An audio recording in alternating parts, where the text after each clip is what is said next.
Maintenant, dans le chapitre 6, on va parler dans le chapitre 6 de toutes sortes d'informations sur le tracé d'une fonction. On commence par la section 6.1 avec le domaine d'une fonction. Donc, on va se rappeler là, rapidement c'est quoi un domaine d'une fonction. Normalement, vous avez déjà parlé de ça là, au secondaire, vous avez fait de l'étude de fonctions, donc vous êtes au courant de ce que c'est un domaine. On va quand même le définir, faire quelques exemples, travailler là-dessus, puis essayer d'être des experts du domaine d'une fonction mathématique. Donc, qu'est-ce que c'est un domaine? Un domaine, ça va être l'ensemble des valeurs qui vont faire en sorte que la fonction est définie. C'est-à-dire l'ensemble des valeurs x qui sont dans les réels, qui font en sorte que notre fonction, elle ne va pas planter.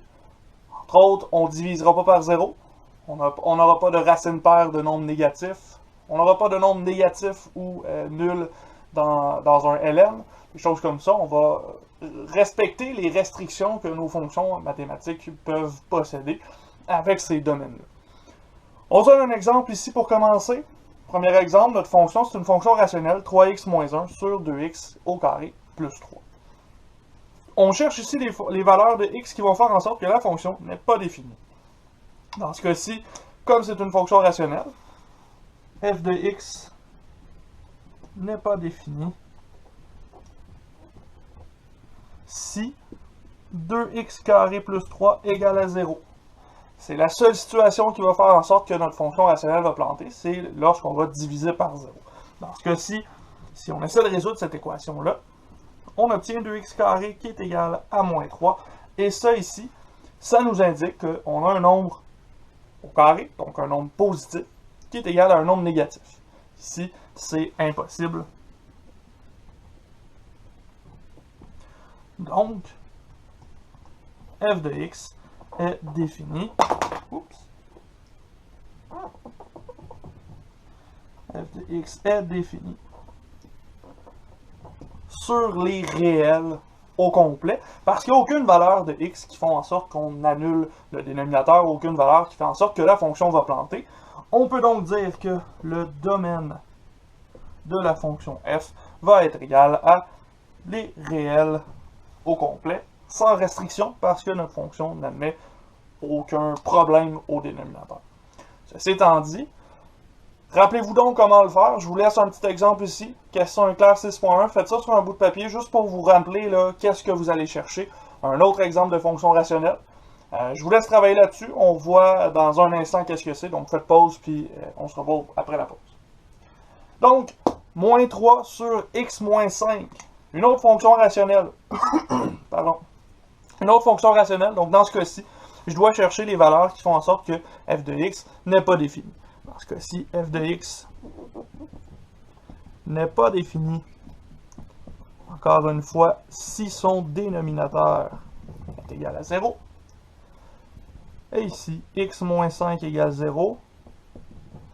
Ça va se produire seulement si x est égal à 5. Donc, lorsque x égale 5, la fonction f de x n'est pas définie. On ne peut pas calculer cette fonction-là. Donc, on va dire que le domaine de la fonction f, ce seront les réels, sauf la valeur x est égal à 5, donc sauf, entre crochets, ça finit par y arriver, 5. Et cette notation-là qu'on vient de voir ici, c'est la notation du domaine de la fonction f. On se souvient que on peut indiquer l'ensemble des valeurs réelles, sauf celles qui ne comptent pas. Vous auriez pu aussi dire que le domaine de f est égal à moins l'infini jusqu'à 5 exclu, union 5 exclu jusqu'à plus l'infini. Ça ici, c'est la même chose que la phrase, que le petit bout qu'on écrit juste au-dessus. C'est juste un petit peu plus long à écrire, mais ça veut dire la même chose. Avec quelques exemples, justement, l'exemple 6.2, on a une autre fonction rationnelle, mais cette fois-ci, cette fonction-là, elle possède une exponentielle plutôt au dénominateur. Ici, on va voir que l'exponentielle, ça ne posera pas de problème, parce qu'encore une fois, notre fonction g de t va être non définie seulement lorsque le dénominateur égale 0, mais l'exponentielle, c'est jamais égal à 0. Donc, g de t n'est pas défini si 3 moins t au carré égale à 0, et ce sera le seul cas possible en réalité, parce qu'une exponentielle a une asymptote en 0, donc on ne sera jamais capable de valoir 0 pour notre exponentielle ici, tant et aussi longtemps qu'on ne sera pas capable de placer l'infini négatif sur notre exponentielle, mais ça, c'est pas une valeur, donc on ne peut pas faire ça. Ce qui veut dire que tout ce que j'ai à résoudre, c'est 3 moins t carré qui est égal à 0. Donc, en d'autres termes, t carré qui est égal à 3, ou t qui est égal à plus ou moins la racine de 3. Donc, le domaine de ma fonction g, ce sera les réels, sauf moins la racine de 3 et plus la racine de 3. De cette façon-là, j'exclus les valeurs qui font planter mon dénominateur et je peux poursuivre avec la fonction qui m'intéresse. On peut aussi travailler avec des fonctions trigonométriques pour le domaine. C'est un petit peu plus complexe parce que notre domaine des fonctions trigonométriques va être cyclique. Ça veut dire qu'il y a des valeurs qui vont causer problème en boucle. On a plusieurs valeurs qui vont venir périodiquement causer problème à notre fonction trigonométrique. Donc on regarde ça ensemble. On va avec h de x qui est égal à cote de x, cote tangente de x. On peut réécrire ça comme étant cos de x divisé par sin de x. On a une autre fonction rationnelle. Dans ce cas-ci, h de x n'est pas défini lorsque sin de x égale 0. Donc, h de x n'est pas défini si sin de x égale 0. Dans ce cas-ci, si sin de x égale 0, ça veut dire que x va être un multiple de pi. Donc, x va être égal à k fois pi, où k est un entier, autant positif que négatif, hein? Plus pi, moins pi, ça donne quand même un problème. On a déjà vu ça quand on a parlé des fonctions trigonométriques. On se souvient là, que les multiples de pi font annuler la fonction trigonométrique sin de x. Donc ici, ça veut dire que le domaine de la fonction h, ce seront les réels, sauf, et là on va réinscrire ça ici, sauf k fois pi, où k est un entier. Donc on va exclure tous les multiples de pi qui sont dans les réels, de sorte que de cette façon-là, sin de x ne sera jamais égal à 0, ce qui veut dire que cotangente de x va toujours être définie sur ce domaine-là qu'on a donné pour cette fonction-ci.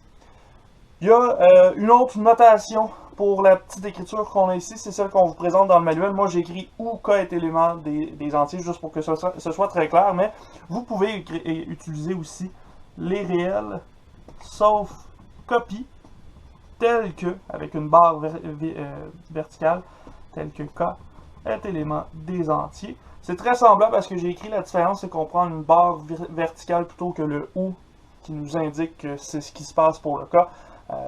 La deuxième méthode est celle la plus employée en mathématiques. Je vous suggère de vous y habituer. La barre verticale veut dire tel que. Ça ajoute une condition à notre valeur qui est juste avant cette barre. On va regarder maintenant l'exemple 6.4, exemple où on a cette fois-ci une racine paire, une racine quatrième pour l'exemple actuel. Dans ce cas-ci, on cherche le domaine de S et on doit trouver quand est-ce que S n'est pas défini. Comme on a une racine paire, on a déjà vu que les racines paires ne peuvent pas avoir un nombre négatif sous la racine. Donc on peut dire que S de t n'est pas défini si 3t carré moins 12 est plus petit que 0. Ça ici, 3t carré moins 12 plus petit que 0, ça se produit quand? Ben, ça se produit quand 3t carré est plus petit que 12. Et ça, je peux continuer ma résolution en disant que t carré est plus petit que 4. Pour solutionner cette inéquation quadratique-ci, ce que je vais devoir faire, c'est enlever l'exposant 2 en faisant la racine sur le 4. Et ici, si je fais une racine carrée sur un t exposant 2, je dois sortir la valeur absolue de t, qui est plus petite que 2. Donc, si la valeur absolue de t est plus petite que 2, c'est que t est entre moins 2 et 2. Donc, la fonction s de t n'est pas définie lorsque t est entre moins 2 et 2.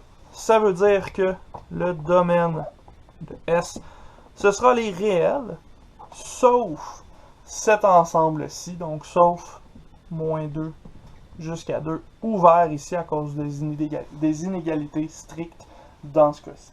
Donc, on retrouve encore un petit peu comme tantôt un domaine qui est les réels sauf un ensemble, mais là, cet ensemble-là, je vais l'écrire comme un intervalle. Je peux faire ça, pas de problème, et ça va arriver souvent lorsqu'on parle de racine carrée, parce que ce sont des valeurs, des ensembles de valeurs, des intervalles de valeurs qui vont faire planter la racine carrée, donc c'est pour ça qu'on se permet de faire ça ici.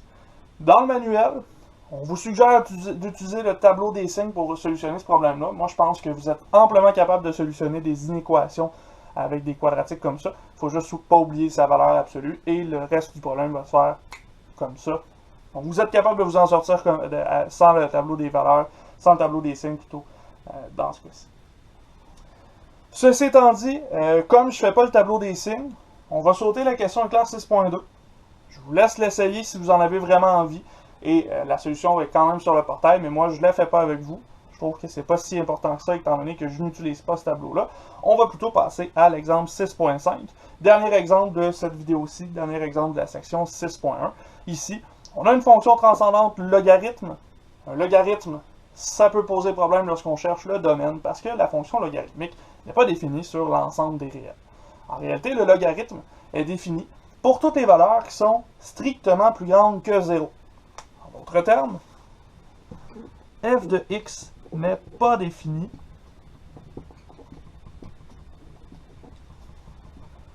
si ce qu'il y a dans la parenthèse ici est plus petit ou égal à 0. Donc si x exposant 3 moins 1 est plus petit ou égal à 0. On cherche les valeurs de x qui vont satisfaire cette équation-là, cette inéquation-là ici, pour trouver quelles sont les valeurs à exclure de notre domaine. Ici, x exposant 3 moins 1 plus petit ou égal à 0. Ça se produit seulement si x exposant 3 plus petit ou égal à 1. Et ici, si j'enlève l'exposant 3, racine cubique d'un exposant 3, ça me donne exactement la valeur x. Racine cubique de 1, ça reste 1. Donc, on doit avoir des valeurs de x qui sont plus petites ou égales à 1 pour que le logarithme ne soit pas défini ici. On peut dire donc que le domaine de f, ce sera les réels, sauf cet ensemble-là, x plus petit ou égal à 1. Donc, dans ce cas-ci, moins l'infini jusqu'à 1 inclus. Et ça, on peut aller simplifier ça en donnant un seul intervalle. Les réels, sauf la partie des réels qui est plus petite que 1, ben, c'est la partie des réels qui est plus grande que 1. Donc, on peut tout simplement prendre l'ensemble de 1 à l'infini en excluant le 1.